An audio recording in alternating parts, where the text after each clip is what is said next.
Vivimos en una época en la que muchos hablan del Evangelio, pero no todos entienden lo mismo cuando utilizan esa palabra. ¿Qué es realmente el Evangelio?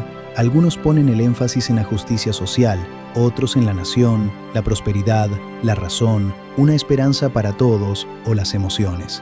Muchas de estas enseñanzas parten de verdades que la Biblia también afirma, pero cuando una de ellas ocupa el centro del mensaje cristiano, el verdadero Evangelio queda desplazado. Hace casi 2000 años, el apóstol Pablo escribió: «Mas si aún nosotros, o un ángel del cielo, os anunciare otro evangelio diferente del que os hemos anunciado, sea anatema». Gálatas 1:8. Desde entonces, la Iglesia ha procurado conservar fielmente ese evangelio. En este documental responderemos una sola pregunta: ¿cómo distinguir el evangelio de Cristo en medio de los falsos evangelios? La pobreza, la injusticia y el sufrimiento siempre han conmovido el corazón de la Iglesia. Desde sus comienzos, los cristianos han servido al necesitado, porque la compasión hacia el prójimo es un mandato de Cristo. Pero surge una pregunta importante: ¿es esa la misión principal de la Iglesia? En el libro de los Hechos, los apóstoles enfrentaron una situación similar. Algunas viudas estaban siendo desatendidas en la distribución diaria de los alimentos. Organizaron la ayuda, pero también afirmaron: «No es justo que nosotros dejemos la palabra de Dios para servir a las mesas. Nosotros persistiremos en la oración y en el ministerio de la palabra». Hechos 6, 2, 4.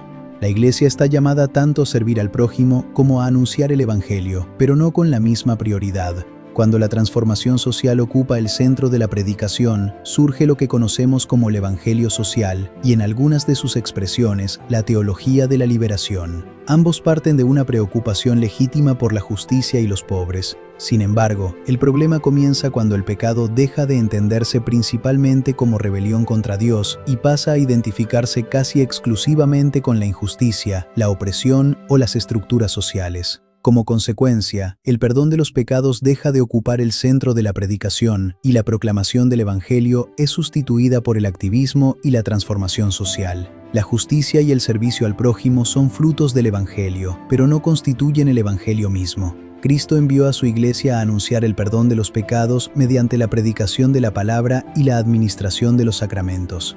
Cuando ese mensaje permanece en el centro, la Iglesia sirve al mundo de la manera más profunda que le fue encomendada. La justicia es fruto del Evangelio, no constituye el Evangelio mismo. Toda nación necesita justicia, orden y buenos gobernantes. Los cristianos también aman a su patria, oran por sus autoridades y participan responsablemente en la vida pública. Las Escrituras enseñan que toda autoridad ha sido establecida por Dios para promover el bien y contener el mal. Por eso, un patriotismo saludable no solo es legítimo, sino también una expresión del amor al prójimo. Pero cuando la identidad cristiana comienza a confundirse con un proyecto político, una ideología o una nación, nace lo que hoy conocemos como un nacionalismo cristiano. En algunas de sus expresiones, este movimiento busca cristianizar la sociedad principalmente mediante leyes e instituciones inspiradas en valores cristianos. Aunque los cristianos pueden influir positivamente en la vida pública, el problema comienza cuando esa transformación política pasa a ocupar el lugar que Cristo reservó para la proclamación del Evangelio. Las Escrituras muestran que Dios ha confiado una misión al Estado y otra distinta a la Iglesia. Históricamente, esta enseñanza se ha resumido en la doctrina de los dos reinos. Dios gobierna por medio del Estado para preservar el orden y la justicia, y por medio de la Iglesia para proclamar el Evangelio y administrar los sacramentos. La historia también ofrece importantes lecciones. Durante buena parte de la Edad Media, la estrecha unión entre la Iglesia y el poder político produjo algunos beneficios, pero también dio lugar en muchas ocasiones a abusos de poder, persecuciones y formas de tiranía. Cuando la Iglesia confunde su misión con el poder del Estado, el Evangelio corre el riesgo de quedar subordinado a intereses políticos. Jesús mismo afirmó delante de Pilato: «Mi reino no es de este mundo». Juan 18:36. Y el apóstol Pablo recordó a los creyentes: «Nuestra ciudadanía está en los cielos». Filipenses 3:20. Estas palabras no prohíben amar a la patria ni participar en la vida pública. Más bien, nos recuerdan que nuestra esperanza no descansa en ninguna nación, sino en el reino de Cristo. Por eso, la misión de la Iglesia no es conquistar el poder político, sino anunciar el arrepentimiento y el perdón de los pecados en Jesucristo mediante la predicación de la palabra y la administración de los sacramentos. El Estado ejerce la autoridad civil, la Iglesia proclama el Evangelio. Todos anhelamos salud, paz y bienestar. Cuando llegan la enfermedad, la pérdida o la incertidumbre, es natural acudir a Dios en oración. Las Escrituras nos animan a hacerlo y presentan a un Dios compasivo que escucha a sus hijos y puede conceder sanidad, provisión y otras bendiciones conforme a su voluntad.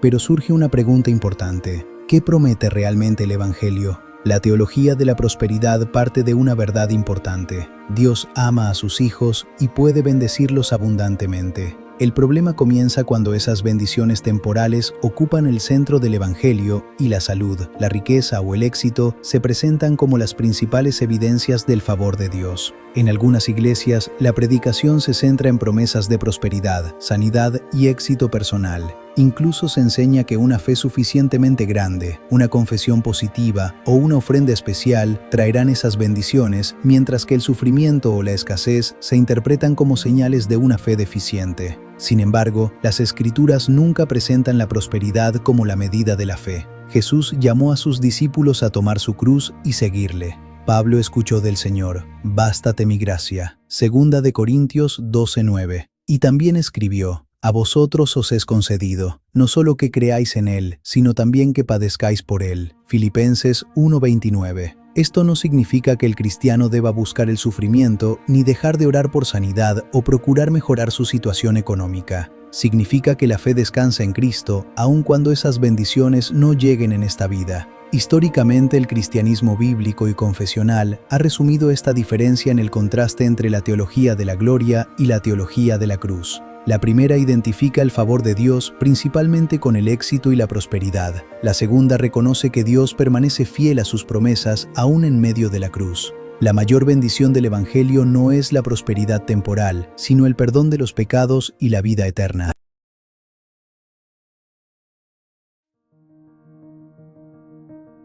Dios creó al ser humano con inteligencia y razón. Gracias a ellas investigamos la naturaleza, desarrollamos la ciencia, aprendemos idiomas y estudiamos la historia. La razón es un regalo de Dios. También ha sido una herramienta valiosa para comprender mejor el contexto histórico, cultural y lingüístico de las Sagradas Escrituras. Pero existe una diferencia fundamental entre usar la razón para comprender la Biblia y convertir la razón en la autoridad que juzga la Biblia. Ese cambio marcó profundamente buena parte de la teología moderna. Con el surgimiento del racionalismo y de la llamada alta crítica, muchos comenzaron a examinar las Escrituras partiendo del supuesto de que todo debía someterse al juicio de la razón humana y del método histórico crítico. En algunos casos, los milagros fueron reinterpretados o rechazados por considerarse incompatibles con una visión naturalista del mundo. La inspiración divina de la Biblia fue puesta en duda, y numerosos relatos bíblicos dejaron de ser entendidos como acontecimientos históricos para ser considerados leyendas, símbolos o construcciones religiosas desarrolladas con el paso del tiempo. El problema no es estudiar las Escrituras con seriedad. El problema comienza cuando la razón deja de servir humildemente a la palabra de Dios y pretende decidir qué partes de ella pueden aceptarse y cuáles deben rechazarse.